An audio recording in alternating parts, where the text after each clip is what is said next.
আসসালামু আলাইকুম, welcome back to my channel Queens Cooking and Blogs. আজকে আমি তোমাদের তৈরি করে দেখাবো ফ্রুটস কাস্টার্ড রেসিপি। আমার ভিডিওটি ভালো লেগে থাকলে অবশ্যই লাইক, কমেন্ট এবং সাবস্ক্রাইব করে দেবে এবং আমার পরবর্তী ভিডিও নোটিফিকেশন পেতে বেল আইকনটি বাজিয়ে দেবে। চলো দেখে নিই কীভাবে কাস্টার্ড তৈরি করতে হয়।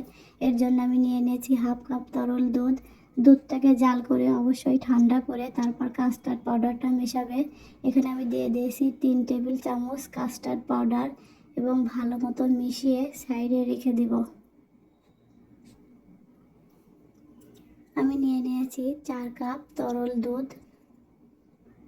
আমি গরুর দুধটা নিয়ে নিয়েছি, তোমরা চাইলে গুঁড়ো দুধ দিয়েও কাস্টার্ডটা তৈরি করে নিতে পারো। আমি 4 কাপ দুধ নিয়েছি, 4 কাপ দুধ জাল করে 3 কাপ করে নিব।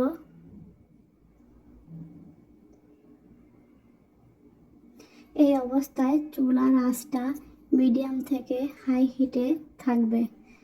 মিডিয়াম থেকে হাই হিটে দুধটা জাল করে নিলে উপরে সোয়াটা পড়বে না। মিডিয়াম থেকে হাই হিটে চুলার আঁচটা বাড়িয়ে অনবরত নেড়েচেড়ে দুধটাকে জাল করে নেবে এবং দুধটা গরম হয়ে আসলে এই পর্যায়ে দিয়ে দেব হাফ কাপ চিনি। আমি যখন চিনিটা অ্যাড করেছি তখন আসলে ক্যামেরাটা অন করতে ভুলে গিয়েছিলাম।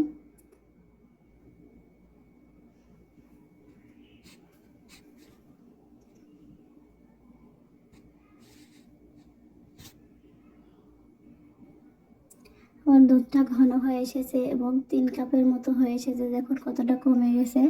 এই পর্যায়ে চুলার আঁচটা লোতে দিয়ে আমি আগে থেকে গুলিয়ে রাখা কাস্টার্ড পাউডারটা মিশিয়ে নিব।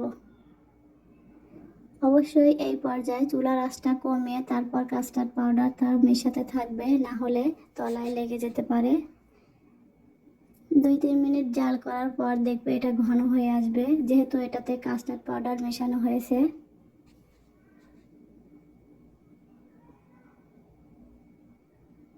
দেখো ব্যাটারটা ঘন হয়ে এসেছে।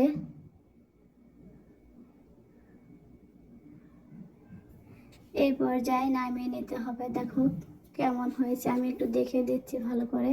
এরকম থাকবে, এটা ঠান্ডা হলে আরেকটু ঘন হয়ে আসবে। এই পর্যায়ে আমি চুলা থেকে নামিয়ে 2-3 মিনিট চামচ দিয়ে নেড়ে চেড়ে, একদম পুরো গরম যেন না থাকে, 2-3 মিনিট একটু নেড়ে হালকা গরমটা বের হয়ে গেলে ঢাকনি দিয়ে ঢেকে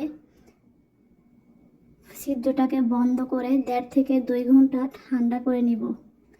এভাবে ঢেকে রাখলে উপরের সরটা পড়ে না এবং 1.5 থেকে 2 ঘন্টা পর আমি বাটিতে ঢেলে নর্মাল ফ্রিজে রেখে দেবো 1.5 থেকে 2 ঘন্টা।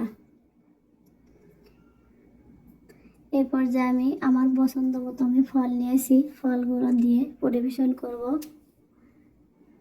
আমার ঘরে যে ফল ছিল আমি সেই ফল নিয়েই কাস্টার্ডটা তৈরি করেছি। তোমরা তোমাদের পছন্দ মতো ফলটা নিতে পারো। অবশ্যই কাস্টার্ডের সাথে ফলটা মেশাবে পরিবেশন করার আগে। তোমরা এটা যখন পরিবেশন করবে তার আগে ফলটা মিশিয়ে নেবে, তাহলে দেখবে কাস্টার্ড থেকে পানিটা ছাড়বে না, ফল থেকে পানি ছাড়বে না। আগে থেকে মিশিয়ে রাখলে দেখা যায় ফ্রুটস থেকে অনেক সময় পানি ছেড়ে দেয়। তাই আমি তোমাদেরকে বলবো যখন তোমরা এটাকে পরিবেশন করবে তখন ফলটা মিশিয়ে পরিবেশন করবে। দেখো আমি আমার পছন্দ মতো পরিবেশন করতেছি, সাজিয়ে নিচ্ছি। তোমরা তোমাদের পছন্দ মতো করে নিতে পারো। আমার ভিডিওটি দেখার আগে সবাইকে বলতেছি, আমার ভিডিওটি ভালো লেগে থাকলে অবশ্যই একটা লাইক দিয়ে যাবে এবং কমেন্ট করতে ভুলবে না। অনেকে দেখা যায় কমেন্ট করে না, লাইক করে না। লাইক দিতে কয় মিনিট লাগে বলুন? আপনার যদি ভিডিওটি ভালো লেগে থাকলে একটা লাইক দিয়ে যাবেন প্লিজ। সবাই ভালো থাকবেন, আল্লাহ হাফেজ।